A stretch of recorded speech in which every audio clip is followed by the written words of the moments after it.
कहीं जाने की जरूरत नहीं है, आओ अपने घर के अंदर एप्स बनाएं। नमस्कार, welcome to All Fit Club, जहां हम आपको बताते हैं गेटिंग फिट इनसाइड आउट। सबसे पहले जान लेते हैं कि अपने कोर को ट्रेन करना जरूरी क्यों होता है। योगा में कहा जाता है कि हमारे शरीर में 72,000 नाड़ियां होती हैं और सारी की सारी 72,000 नाड़ियां एक पॉइंट पे आके मिलती हैं। वो होता है हमारा बेली बटन, जो कि हम मणिपुर चक्र भी बोलते हैं। तो जब भी हम अपने कोर को ट्रेन करते हैं, हम अपनी बॉडी में स्टेबिलिटी, बैलेंस, फ्लेक्सिबिलिटी और ये सब चीजें बहुत ज्यादा अच्छे से इंप्रूव कर पाते हैं, जो कि हमें और एक्सरसाइज करने में भी मदद करता है। जरूरी नहीं है आपको एब्स बनाने की जरूरत है, जरूरी नहीं है आपको पेट घटाने की जरूरत है, जरूरी ये है कि आपका कोर एक्टिवेट हो और आपके एक्सरसाइज में एंगेज होने लग जाए। तो जब भी आपका कोर एक्सरसाइज में एंगेज होने लग जाएगा, ऑटोमेटिकली आपका एक्सरसाइज का form, technique, intensity automatically enhance हो जाएगा।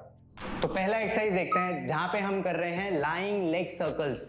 इस एक्सरसाइज में बहुत जरूरी है कि आपका लोअर बैक हमेशा ग्राउंड पे लगा रहे और आप अपने लेग से जितना स्लो और कंट्रोल्ड फॉर्म में एक लंबे से लंबे सर्कल्स बनाते चले जाएं।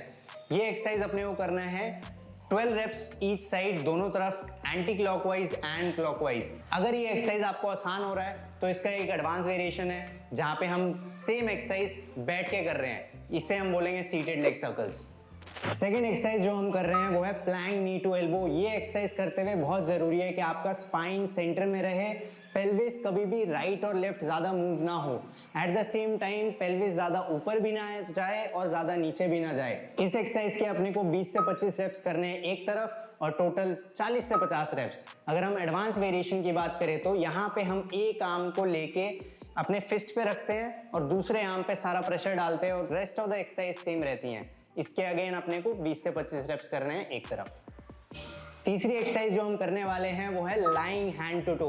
इस एक्सरसाइज में बहुत इंपॉर्टेंट है कि हमारा पूरा स्पाइन एक स्टेबिलिटी बनाए रखे ग्राउंड में और फर्म रहे और हमारा अपर बॉडी और लोअर बॉडी मूव करते रहे बिना हमारा स्पाइन को ज्यादा हिलाए हुए, बिना राइट या लेफ्ट लेके जाए हुए।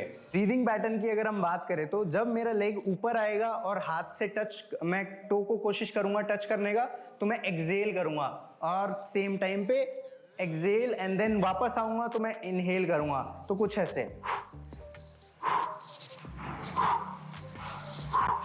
इस एक्सरसाइज के अपने को 12 से 15 रेपिटेशंस करने हैं एक तरफ, टोटल अराउंड 24 to 30 रेपिटेशंस हो जाएंगे। अगर हम इसका एडवांस वेरिएशन की बात करें तो यहाँ पे हम कर रहे हैं लाइंग स्टार क्रंचेस, जहाँ पे हम सेम एक्सरसाइज अपने दोनों लेग्स को एयर में रख के कर रहे हैं। जो हम कर रहे हैं वो है क्रॉस माउंटेन क्लाइंबर्स। ये एक्सरसाइज करते हुए बहुत जरूरी है कि हमारा हेड हमारे हैंड से आगे रहे और हमारा स्पाइन स्टेबल रहे, हेंस हमारी बॉडी भी स्टेबल रहेगी। ये एक्सरसाइज करते हुए बहुत इंपॉर्टेंट है कि हमारा एक नी दूसरे साइड की एल्बो तक जितना पास से पास हम लेके जा सकते हैं लेके जा पाए और हमारे स्पाइन एक न्यूट्रल पोजीशन मेंटेन कर पाए।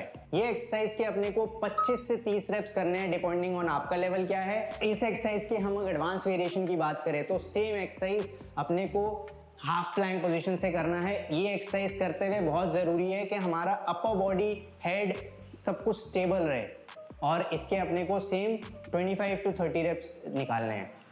फिफ्थ और सेकेंड लास्ट एक्सरसाइज जो हम कर रहे हैं वो है रशियन ट्विस्ट। ये एक्सरसाइज करते हुए बहुत जरूरी है कि मेरा लेग एयर में रहे और मेरा स्पाइन से एक सी में कांस्टेंट सी बनाए रखूं और बहुत जरूरी है कि जो हमारा स्पाइन वाला पार्ट है बॉडी का, ये जितना हो सकता है स्टेबल रहे बट रोटेट होता चला जाए, रोटेट होता चला जाए। इसके अपने को 20 से 25 रेप्स करने हैं डिपेंडिंग ऑन आपका लेवल क्या है। और अगर ये एक्सरसाइज बहुत इजी लग रही है तो इसका एक एडवांस वेरिएशन है जो हम कर रहे हैं रशियन वी ट्विस्ट। ये एक्सरसाइज के अगेन अपने को 25 to 30 रेप्स करने हैं डिपेंडिंग ऑन आपका लेवल क्या है। और ये एक्सरसाइज करते हुए बहुत जरूरी है कि हमारा लेग एयर में स्टिल रहे और दूसरा साइड मूव करता चला जाए। सर्किट के लास्ट और फाइनल एक्सरसाइज में हम कर रहे हैं हॉलो बॉडी होल्ड। ये एक्सरसाइज करते हुए बहुत इंपॉर्टेंट है कि हम हमारे स्पाइन से एक सी कर्व बनाए रखें, हमारा कोर एंगेज्ड रहे थ्रू आउट द टाइम, जितने टाइम हम होल्ड करेंगे। और ये एक्सरसाइज करते हुए बहुत जरूरी है कि हम स्टेबल रहें, जितना ज्यादा पॉसिबल हो हम कम से कम शेक करें। और ये एक्सरसाइज करते हुए ब्रीदिंग पैटर्न का ध्यान में रखना बहुत जरूरी है। अपने को 100% अगर हमने ब्रीथ किया है तो सिर्फ 40% इनहेल और एक्सहेल करना है, 60% ब्रेथ अपने अंदर ही होल्ड करे रखना है, तभी ये एक्सरसाइज में हम प्रॉपर फॉर्म मेंटेन कर पाएंगे। अगर ये एक्सरसाइज बहुत इजी हो रही है तो इस एक्सरसाइज का एक एडवांस वेरिएशन है जहां पे हम अपने लेग्स को थोड़ा और नीचे कर देते हैं और अपने हाथ को थोड़ा और पीछे की तरफ ले जाते हैं और हाथों को कान के पास बिल्कुल लगा लेते हैं और अपने बॉडी से एक बोट टाइप का पोज बना लेते हैं, जिससे हमारे कोर को ज्यादा मेहनत करनी पड़ती है और ये एक्सरसाइज लेवल अप हो जाता है। सर्किट खत्म होने के बाद अपने को 90 सेकेंड्स टू 120 सेकेंड्स का रेस्ट आप ले सकते हो। ये एक्सरसाइज के आप 2 से 3 से 4 सेट कर सकते हो डिपेंडिंग ऑन आपका जो भी लेवल आपकी बॉडी अलाउ करती हो। ये पूरा सर्किट आप कार्डियो, अपने मॉर्निंग कार्डियो में डाल सकते हो या फिर वर्कआउट के बाद डाल सकते हो, जिससे कि आपका कोर एक्टिवेशन हो जाए और आपका कोर अलग अलग एक्सरसाइज में अलग अलग एंगल से इंगेज होने लग जाए। होप आप ये पूरा सर्किट जरूर ट्राई करोगे और अपने वर्कआउट रूटीन में जरूर ऐड करोगे।